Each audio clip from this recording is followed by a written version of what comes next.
انا جاي لك النهارده من المستقبل وبقول لك ان انت بتمر بحاله من فقدان الشغف، بتمر بحاله بتسأل فيها نفسك انا ليه اكمل على اليوتيوب وانا عندي الا في المشاهدات؟ ليه اكمل على اليوتيوب واليوتيوب مش بيدعم منشئ المحتوى؟ ليه اكمل على اليوتيوب وانا حاليا بنزل فيديوهات مستمرة على انشاء المحتوى، بتعب على المحتوى بتاعي ومع ذلك عندي الا في المشاهدات والا في الاقتراحات والا في مرات الظهور؟ وخليني اقول لك ان دي اكبر كارثة انت ممكن تعملها حرفيا على منصة اليوتيوب خلال الفترة الأخيرة. منشئ المحتوى اللي بيستمر على منصة اليوتيوب هو ده منشئ المحتوى اللي هينجح، منشئ المحتوى اللي بيكون بيهتم بالأرقام وبيكون بيهتم أو بيبص على إحصائياته بشكل مستمر ويلاقي إن الإحصائيات بتاعته فيها انخفاض في مرات الظهور وانخفاض في المشاهدات وانخفاض في الاقتراحات. هو ده منشئ المحتوى اللي مش هيستمر على منصة اليوتيوب، وهو ده كمان منشئ المحتوى اللي بيفقد الشغف في الفترة الحاليه اللي احنا فيها دي. ازاي يا عم هشام هو انت متناقض في كلامك؟ ما انت جيت قلت لنا قبل كده ان انت لازم ان انت تبقى متابع جيد للاحصائيات بتاعه قناتك. انا بالفعل قلت كده وقلت لك ان انت لازم تبقى متابع لاحصائياتك بحيث ان انت تبقى فاهم احصائيات قناتك ماشيه ازاي، فاهم مصادر زياراتك، بتبص على الاحصائيات ولكن ما بتهمكش الارقام. يعني ايه ما بتهمكش الارقام؟ منشئ المحتوى دلوقتي بيمر بحاله كارثيه من انخفاض في المشاهدات، ومعايا الدليل على كده، والدليل ده زي ما هو عندي زي ما هو هتلاقيه عندك خلال الفترة الأخيرة اللي احنا فيها دي. لو جينا بصينا هنا كده هنلاقي إن في ارتفاع في المشاهدات بالشكل ده، لدرجة إن أنا كنت بجيب في اليوم الواحد بجيب 2000 مشاهدة أو بجيب مثلا أعلى من ال 2000 مشاهدة بشوية، ولكن بعد كده لو بصينا على الرسم البياني بالشكل ده هنلاقي إن في انخفاض كارثي من 2000 مشاهدة نزلت ل 920 مشاهدة. منشئ المحتوى لما يجي يبص على الرقم ده كده أو لما يجي يشوف إن مشاهداته انخفضت بالشكل ده كده هيقول أنا إيه اللي هيخليني ان انا استمر؟ بلاش.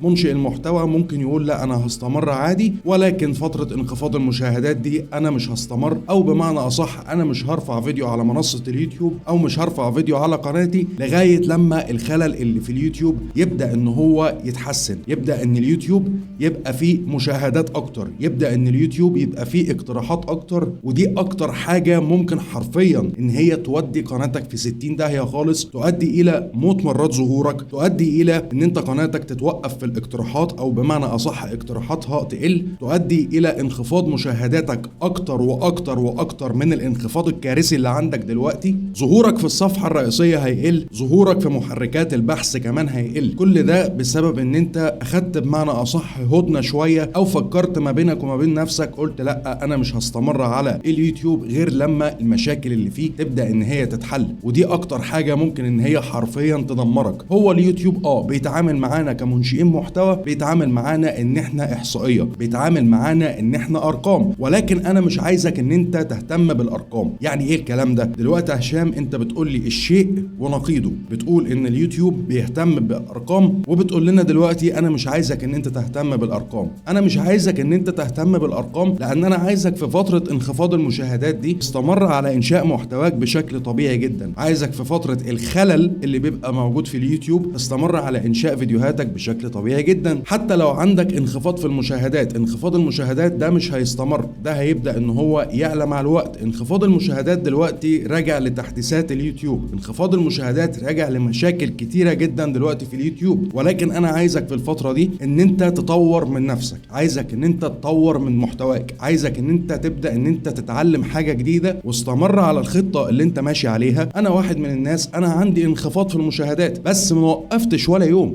انا فضلت مستمر على القناة بشكل طبيعي جدا. مفيش يوم انا انقطعت فيه على الرغم ان في انخفاض في المشاهدات وعلى الرغم ان في انخفاض في الاقتراحات، ولكن انا ماشي على الخطة هي لان طول ما انا شغال، طول ما انا بكتسب حاجة جديدة في اليوتيوب، طول ما انا شغال انا بكتسب خبرة جديدة في اليوتيوب، طول ما انا شغال انا بحاول ان انا اطور من نفسي في بعض حاجات، طول ما انا شغال في جمهور مستنيني. حتى ولو في انخفاض في المشاهدات في جمهور مستنيني، في جمهور بيدخل على قناتي يوميا، في جمهور مستني الفيديو اللي انا انزله، في جمهور قاعد مستنيني عشان يبدأ ان هو يستفاد بحاجة معينة انا بقدمها على منصة اليوتيوب. حتى لو المشاهدين اللي مستنيني يوميا هو من 50 ل 60 واحد، ده مفيش فيها اي مشكلة على الاطلاق. انت في ناس مستنياك، في ناس مستنية الفيديو اللي انت تبدأ ان انت ترفعه، في ناس مستنية يجيلها اشعار منك ايا من كان المحتوى بتاعك ايه. انا مش بتكلم على المحتوى بتاعي بس، انا بتكلم على جميع المحتويات على منصة اليوتيوب. فدي الحاجة الاولانية الاولانيه اللي انا مش عايزك ان انت تهتم بيها، وهي انك تبص على الارقام، او بمعنى اصح تهتم بانخفاض المشاهدات وتقول انا هنقطع الفتره دي لغايه لما الدنيا تبدا ان هي تظبط. لان والله العظيم انت لو انقطعت فتره انخفاض المشاهدات دي، لما تيجي الدنيا بعد كده تبدا ان هي تظبط في اليوتيوب، هيبدا ان الموضوع معاك يبدا ان هو يبقى اسوأ. ازاي يا عم هشام الكلام ده؟ ما هو عشان انت انقطعت في الفتره دي. الفتره اللي انت انقطعت فيها لما يجي الوضع يتحسن في يوتيوب، انت هتبدا انك تتعب على ما ترجع الرانك بتاع قناتك ان هو يبدا يرفع من اول وجديد تاني. مين فينا معلش ما بيمرش بمشاكل في اليوتيوب؟ كلنا بنمر بمشاكل في اليوتيوب. ادي انخفاض المشاهدات. لو جينا بصينا هنا ودخلنا كده على الجمهور وجينا نزلنا تحت بالشكل ده، هنلاقي ان في احصائيات اصلا مش موجوده. الاحصائيات اللي مش موجوده اهم المناطق الجغرافيه دي كانت بتبقى موجوده على طول. لو نزلنا تحت بالشكل ده، العمر والجنس دي كانت بتبقى موجوده على طول. وجالي كذا كومنت خلال امبارح واول امبارح، احنا عندنا احصائيات مش ظاهره، احنا ايه المشكله في قنواتنا؟ مفيش مشكله في قنواتكم. زي ما انت بتمر بالمشكله انا كمان بمر بالمشكله. انت بتمر بانخفاض مشاهدات، انا بمر بانخفاض مشاهدات. انت بتمر بانخفاض اقتراحات، انا كمان بمر بانخفاض اقتراحات. انت بتمر بعدم ظهور احصائيات معينه في قناتك، انا بمر بنفس المشكله وبمر بعدم ظهور بعض الاحصائيات في قناتي. انا مش عايزك ان انت تقف على كل الكلام ده، او مش عايزك ان انت تخلي كل الكلام ده يبدا ان هو ياثر عليك، عشان هيبقى التاثير بتاعه تاثير سلبي.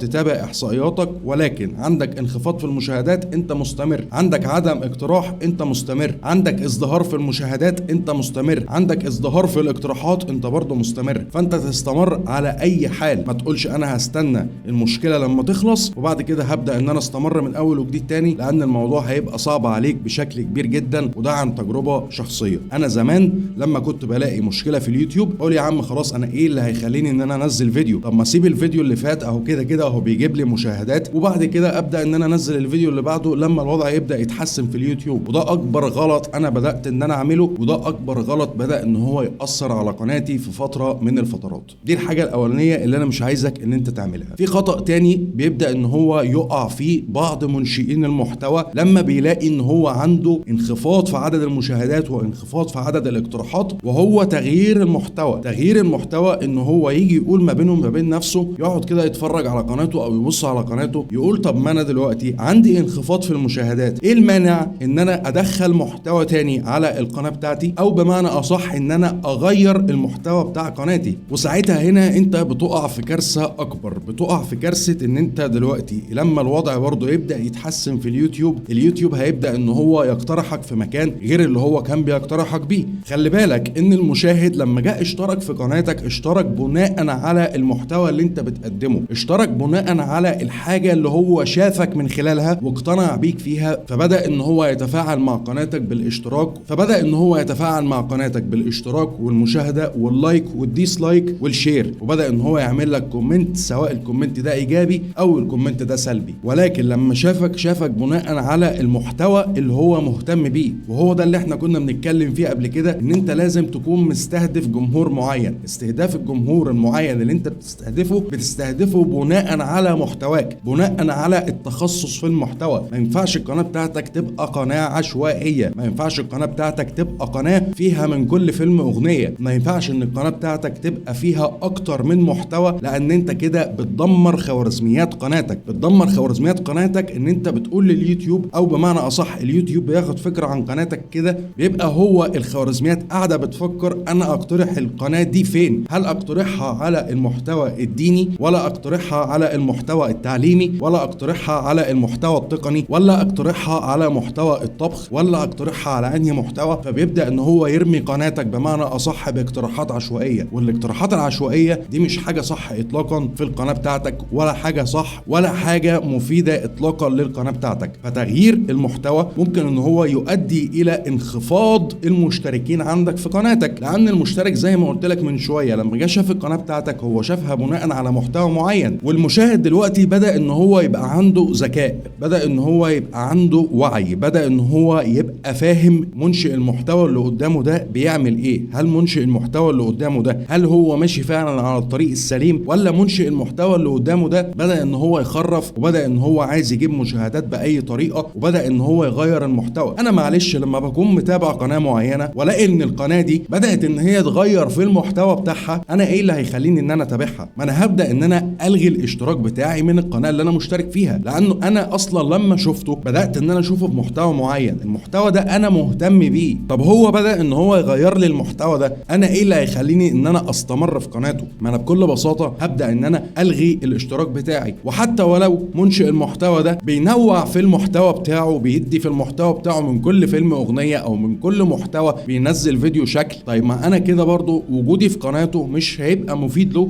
لان هو بكل بساطه بينزل فيديو، الفيديو ده انا مهتم بيه هدخل اتفرج له عليه. الفيديو ده انا مش مهتم بيه هيجي لي اشعارات منه، هيظهر لي في الصفحه الرئيسيه، هيظهر لي في المقترح، وانا مش هدخل اصلا على الفيديو لان انا مش مهتم بمحتوى الفيديو. فزي ما اليوتيوب بيفهم الاحصائيات بتاعه القناه وبيبدا ان هو يقترحك على الناس المهتميه بالمحتوى بتاعك والناس المهتميه باللي انت بتقدمه، نفس الكلام المشاهد بدأ ان هو يفهم منشئ المحتوى ده بيعمل ايه بالظبط، وعلى اساسه بيقرر اذا كان هو يتابعه او ما يتابعوش. فدي اسوأ حاجة ان انت تغير محتواك. وحاجة برضو او عامل بمعنى اصح من العوامل اللي بتدي منشئ المحتوى الفكرة ان هو يبدأ ان هو يغير في المحتوى بتاعه، يقول طب ما ممكن المحتوى ده انتهى من على اليوتيوب، او المحتوى ده خلاص ما بقاش دلوقتي بيجيب مشاهدات. انت مين عرفك حاجة شبه كده؟ ما ممكن المحتوى بتاعك ده لسه الترند بتاعه له فترة معينة وهيبدأ ان هو يجي. ممكن المحتوى ده يكون محتوى موسمي. يعني ايه محتوى موسمي؟ يعني بكل بساطة المحتوى دلوقتي اللي انت بتقدمه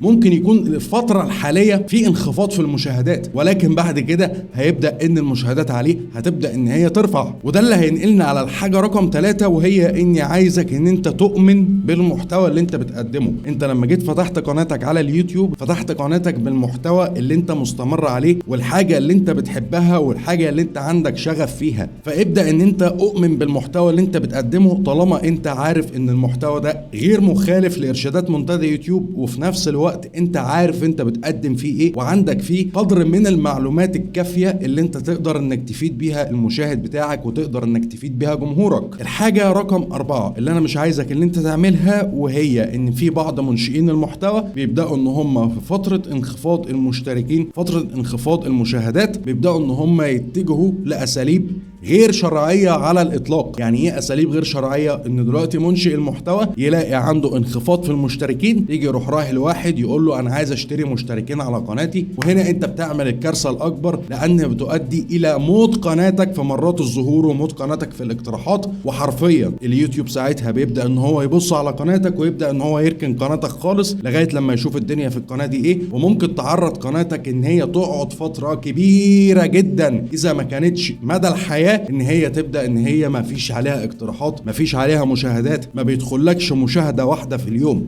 ممكن ان انت بحاجه شبه كده تبدا ان قناتك تاخد حاجه اسمها الشادو بان، تبدا ان هي حرفيا ولا عليها مشاهدات ولا عليها مرات ظهور ولا عليها اقتراحات، ولا اصلا انت بتنزل الفيديو بيجيب لك مشاهده واحده، ولو جاب لك مشاهده واحده يبقى انت كده ربنا كرمك. نفس الكلام ممكن ان منشئ المحتوى خلال الفتره دي يبدا ان هو يتجه لشراء المشاهدات، يقول ابدا بس ان انا احيي القناه بتاعتي بشراء المشاهدات. وشراء المشاهدات يعتبر كارثه من ضمن الكوارث اللي انت ممكن تعملها في قناتك، سواء انت قناتك مفعل عليها الربح او غير مفعل عليها الربح. لو انت قناتك مفعل عليها الربح، شراء المشاهدات ممكن ان هو يعرض حسابك على ادسنس للاغلاق بشكل كامل، لان ادسنس حرفيا دلوقتي ويوتيوب عموما سواء ده او ده مع التحديثات اللي هم بيعملوها، هو لازم ان هو بيتاكد ان منشئ المحتوى المصادر بتاعت الزيارات بتاعته جايه عن طريق مصادر زيارات شرعيه، جايه عن طريق تفاعل حقيقي من المشاهد مش تفاعل زائف. لان في حاجه كده في يوتيوب اسمها سياسه التفاعلات الزائفه. سياسه التفاعلات الزائفه اللي هي بتبقى تبادل الاشتراكات، سياسه التفاعلات الزائفه اللي هي بتبقى شراء المشتركين، سياسه التفاعلات الزائفه اللي هي بتبقى شراء المشاهدات، سياسه التفاعل الزائفه اللي هي بتبقى شراء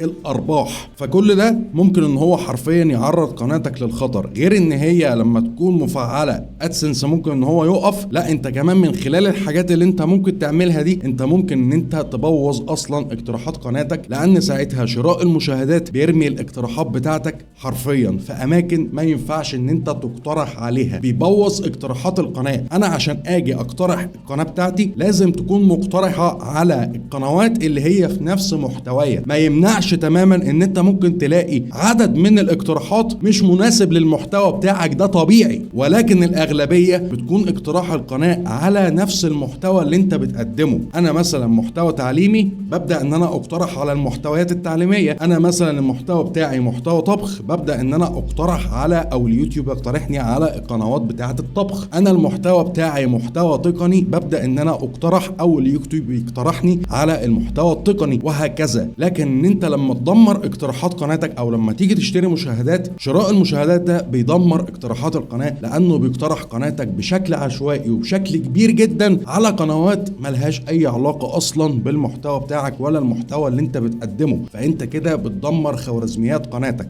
وموضوع الاقتراحات اللي هو جاي عن طريق شراء المشاهدات ده، انا هنعمل له فيديو عشان انت برضو تفهم وتبقى عارف الدنيا فيها ايه، وتبقى عارف الدنيا ماشيه ازاي. ولكن ده مش موضوعنا في الفيديو بتاع النهارده. الحاجه رقم 3 اللي انت ممكن ان انت تكون بتعملها وتؤدي الى تدمير قناتك، وهي الافراط في الاعلان الممول. يا عم هشام، ده ما انت كنت عامل فيديو قبل كده بتقول ان الاعلان الممول احسن بكتير جدا من المشاهدات اللي احنا بنشتريها، او احسن بكتير جدا من المشتركين اللي احنا بنشتريها. وانا معاك، الاعلان الممول احسن بكتير جدا من ان انت تشتري مشاهدات او ان انت تشتري مشتركين. ولكن مش عايزك ان انت تفرط في الاعلان الممول، لان الافراط في الاعلان الممول بيؤدي الى انخفاض في الار بي ام بتاع قناتك. لو انت قناتك مفعل عليها الربح، بيؤدي الى انخفاض الار بي ام بشكل كارثي لو انت عملت افراط فيه. او بمعنى اصح، انت رحت لواحد قلت له انا عايز اعمل اعلان ممول، والواحد ده ما عملكش استهداف صحيح للجمهور المهتم بالمحتوى بتاعك. انت حرفيا مش هتستفاد بالاعلان الممول ده في حاجه. هتبقى انت كده ما فدتش قناتك، بل بالعكس انت كده ضريت قناتك. ده بالاضافه ان انت لو فضلت ان انت تعمل اعلان ممول اعلان ممول اعلان ممول، هيبدا ان هو ينخفض الار بي ام عندك، لان الاعلان الممول